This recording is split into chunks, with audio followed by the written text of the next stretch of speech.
Everyone, welcome back to my channel. Prepare for exam with GKS. Today I discuss chapter 3 number play worksheet number 6. This is the NCERT worksheet Ganit Prakash book worksheet number 6. So our first question is choose the correct option in the following question. Lothar Coleridge was, तो हमें पता है ये German mathematician है, तो option C is the correct German mathematician. Question number 2 identify the super cell in the table. इस table में super cell कौन सा है, तो हमें पता है सुपर सेल सबसे लार्जेस्ट नंबर होता है.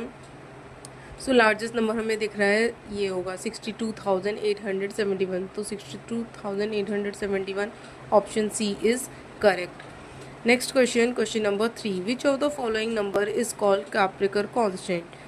1000, 1764, 6174, 7164. तो कैप्रिकर नंबर हमारा 6174 होता है, that is 6174. Question number 4 fill in the blanks. Number of students in the primary wing of your school. हमारे स्कूल में नंबर ऑफ स्टूडेंट्स कितने हैं प्राइमरी विंग्स में, इसका एस्टिमेशन की फॉर्म में हमें आंसर करना है.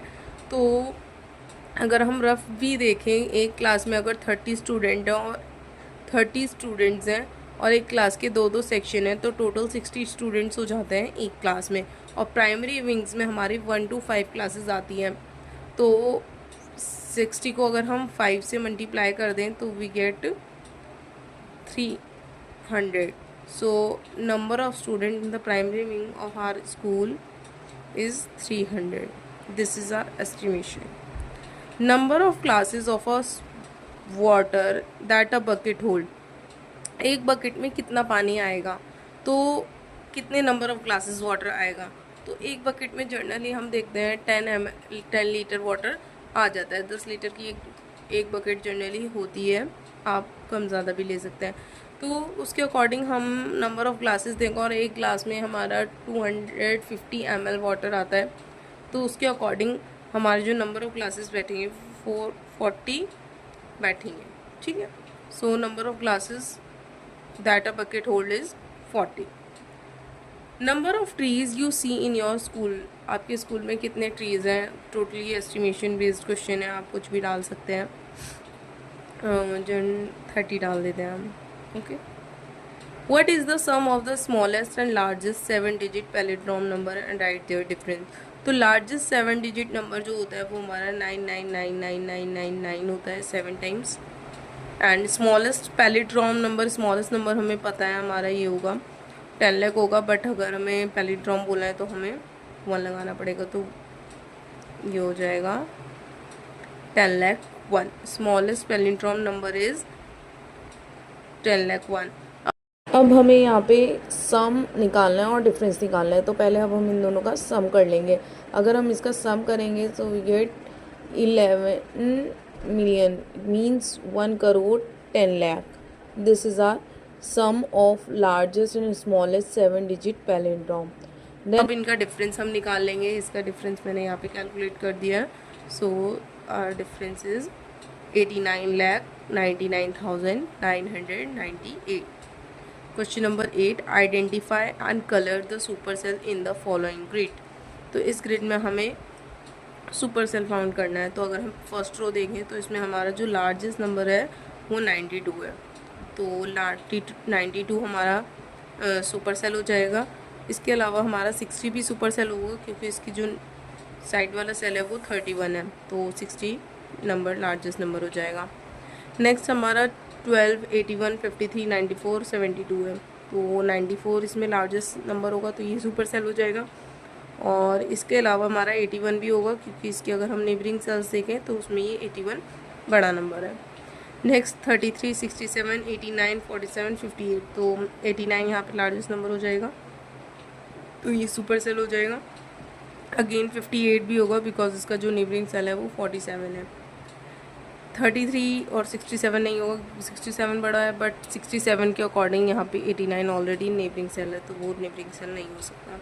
नेक्स्ट 49, 26, 38, 71, 64. तो 71 लार्जेस्ट नंबर है, तो ये सुपर सेल हो जाएगा. और इसके अलावा हमारा 49 भी हो जाएगा, बिकॉज इसका जो नेबरिंग सेल है वो 26 है. और इसके साइड वाला नंबर ग्रेटर नहीं है, लार्जेस्ट नंबर नहीं है। तो ये सारे हमारे जो मैंने सर्कल करे हैं वो नंबर हमारे सुपर सेल होंगे। Next, identify the number marked on the number line, label the following position. तो यहाँ पे हमें दो नंबर दिए हुए हैं 1780, 1810। तो अगर हम इसको पैटर्न ऑब्जर्व करें तो 10 का डिफरेंस आ रहा है, तो बिफोर एंड आफ्टर हम 10 डिजिट्स को ऐड और सब्ट्रैक्ट करके नंबर लाइन कंप्लीट कर देंगे। Move on to the next question, question number 10. So our question number 10 is, how many rounds will number 8632 take to reach the Capricorn magic number? तो Capricorn number अभी हमने पहले भी करा है, लार्जेस्ट नंबर बनाएंगे पहले हम इसका लार्जेस्ट नंबर हो जाएगा 8632, ये ऑलरेडी लार्जेस्ट नंबर है। अब इसका स्मॉलेस्ट नंबर लिख देंगे 2368 हो जाएगा, देन उसको सब्ट्रैक्ट कर देंगे एंड ये प्रोसेस फिर जो हमारा नंबर आएगा वो 6264 आएगा। देन इसका दोबारा से लार्जेस्ट नंबर, स्मॉलेस्ट नंबर, फिर उसका डिफरेंस। नेक्स्ट हम करेंगे, ये करते जाएंगे जब तक कि हमारा कैप्रिकॉर्न नंबर ना आ जाए। तो हमारा 6174 हमारा कैप्रिकॉर्न नंबर आ चुका है इन द 3 राउंड। तो 3 round take to reach the Kaprekar constant number. Next, assertion reason question. Given below two statement, one is labeled assertion A and another is labeled reason R. Read the statement, choose the correct option out of the following. A, both A and R are correct. R is correct explanation of A. B, both A and R are correct but R is not correct explanation of A. C, A is correct but R is not correct. D, A is not correct but R is correct. So our question number 11 is first assertion reason question. Assertion, the state number 1729 is a special number in mathematician. हाँ ठीक है भाई, 1729 एक special number हो सकता है. Reason, the number 1729 is the Kaprekar constant, क्योंकि ये कैप्रिकॉर्न कांस्टेंट नंबर है. सो ये गलत है, रीज़न बिल्कुल गलत दिया हुआ है. तो option C is correct, A is correct but R is not correct. Next question number 12. The number 3295 will lie on the right of the 3000 of the number line. Reason, the number will be greater than the number line. Number will lie on the right side of the number. तो 3295 हमारा right में लाई करेगा 3000 के. बिल्कुल सही statement है, assertion बिल्कुल correct है. और रीज़न दिया हुआ है क्योंकि ये नंबर 3000 से बिगर है इसलिए, तो ये भी करेक्ट है. तो option A is correct, both A and R R correct but R is a correct explanation of A.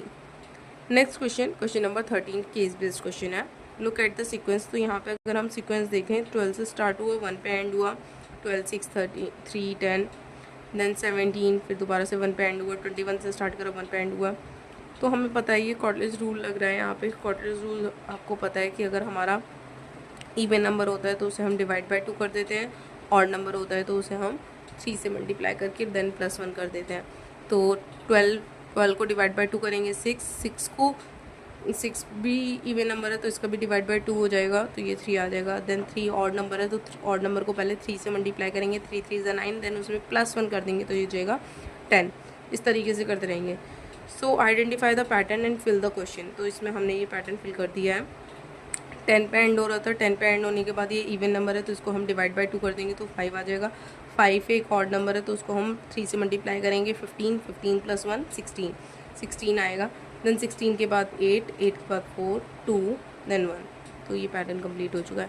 The rule start with any number if the number is even. अगर number even होगा तो हम उसमें divide by 2 करेंगे.